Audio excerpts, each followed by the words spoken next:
مرغ استرالوپ، آسترالورپ، یکی از نژادهای معروف و محبوب مرغ در جهان است که اصالتاً از استرالیا آمده و به دلیل ویژگی‌های برجسته‌اش در صنعت طیور و پرورش خانگی بسیار مورد توجه قرار گرفته است.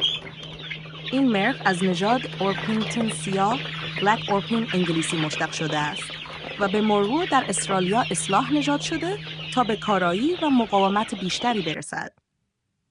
ویژگی‌های مرغ استرالوپ: تخم‌گذاری بالا.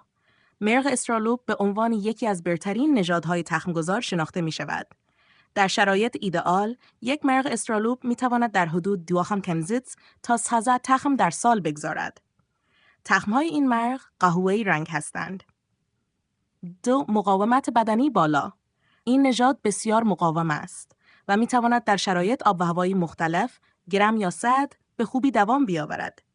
به همین دلیل در بسیاری از مناطق جهان پرورش داده می‌شود.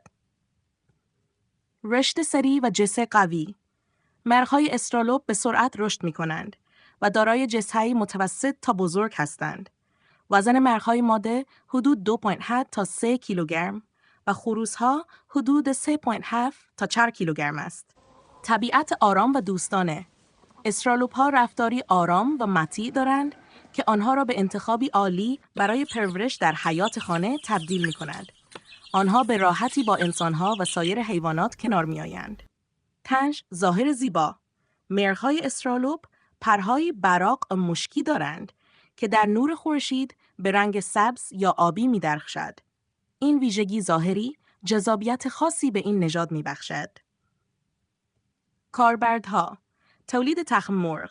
به دلیل بهره‌وری بالا در تخم‌گذاری، استرالوپ در صنعت تخم مرغ سازی پرکاربرد است.